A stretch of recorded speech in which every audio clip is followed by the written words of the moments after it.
আসসালামু আলাইকুম দর্শক, সবাই কেমন আছেন? আমি আবারও গোপালগঞ্জ নিয়ে কিছু কথা বলতে চাই।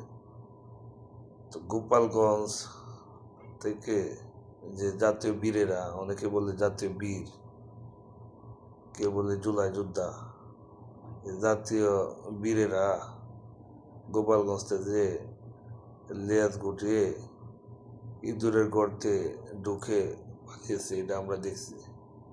জাতীয় বীরেরা যেভাবে হুমকি দামকি দিয়ে গোপালগঞ্জ গিয়েছিল, তারা বলছিল বঙ্গবন্ধুর সমাধি ঘুরিয়ে দিবে, মুজিববাদের খবর দিবে, গোপালগঞ্জকে বাংলাদেশ থেকে মুছে দিবে। এ ধরনের হুমকি দামকি আগে থেকে দিয়েছিল তাদের যে জঙ্গি গুরু পিনাকের ফর্মুলায়, এমনকি ইলিয়াসও সাথে আছে তাদের ফর্মুলায়।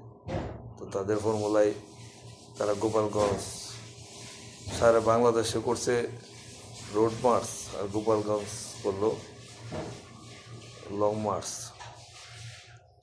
তো গোপালগঞ্জ লং মার্চ করতে গেছো, কয়জন লোক নিয়ে গেলা?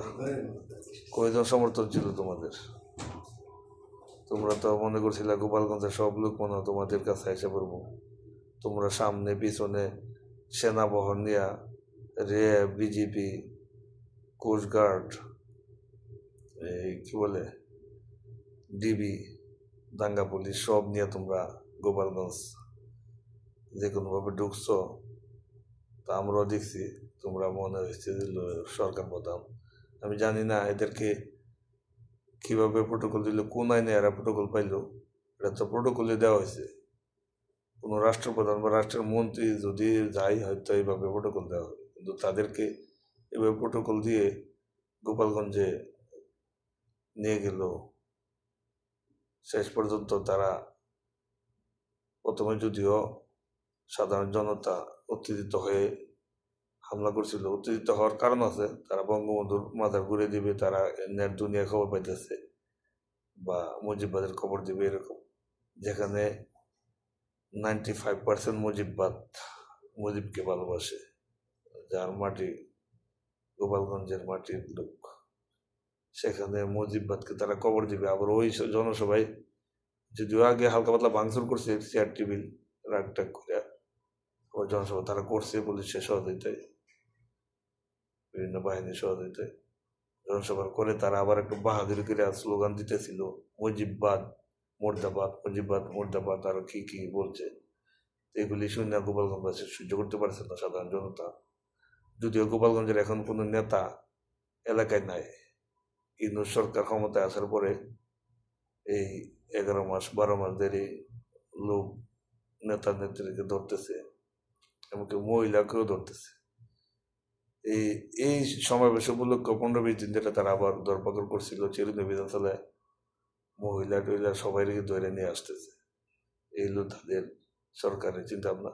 তাই মনে করি এটা সেম গাজা ইসরায়েলের যুদ্ধের মতো হয়ে গেছে।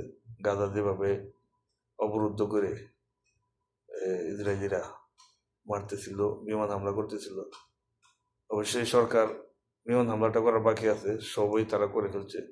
মধুমতি নদী দিয়া কোস্টগার্ড নৌবাহিনীর শিপ ঘুরতেছে, বোটগুলি ঘুরতেছে, টহল দিতেছে, আর চারদিকে ঘেরাও করে মানে পুরুষ শূন্য করে ফেলছে।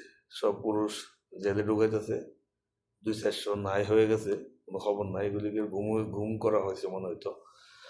আর ওই অনেকের ধৈরা ধৈরা মারতেছে, আবার শুনছি কারো কারো ক্রস ফায়ার দিচ্ছে। খবর নাই যেহেতু এগুলি ক্রস ফায়ার দিয়ে মারতেও পারে বা কি করতেছে, কই নিতেছে আল্লাহ জানে। তা আমি কত হইলে বাংলাদেশ সেনাবাহিনী কে আমি নিরপেক্ষ মনে করতাম, আজ সেনাবাহিনী বিতর্কিত হয়েছে, সেনাবাহিনী একটি পক্ষে কাজ করতেছে।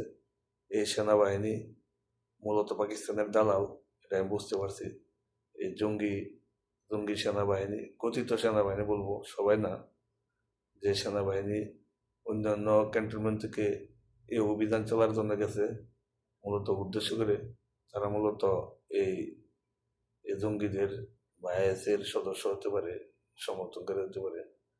আমি এই সেনাবাহিনীর প্রতি নিন্দা জানাই, ঘৃণা জানাই। তাদেরকে আমি বারবার নিকৃষ্ট বাহিনী হিসেবে বলবো। সবাইকে না, আবারও বলতেছি, যারা এগুলি করছে এসব সেনাবাহিনীকে আমি নিকৃষ্ট বাহিনী হিসেবে স্বীকৃতি দিতে চাই। তারা মূলত এদেশের কুলাঙ্গার সেনাবাহিনী।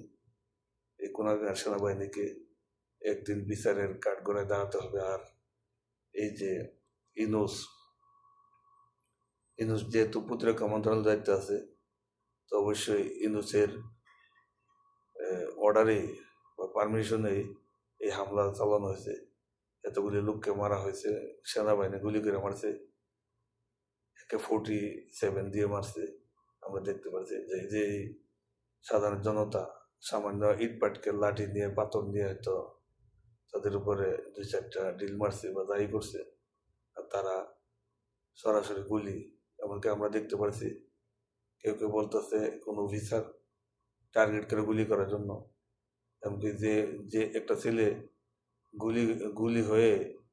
গুলি খেয়ে আহত হয়ে পড়ে গেছে, মাটিতে লুটে পড়ে গেছে, এই ছেলেটাকে 7-8জন সেনাবাহিনী মিলে মারতেছে, তার সন্তে বুট দিয়ে দেয়, তাকে গলায় ফাড়া দিয়া মৃত্যু নিশ্চিত করছে এই নিকৃষ্ট সেনাবাহিনী, এই কুলাঙ্গার সেনাবাহিনী।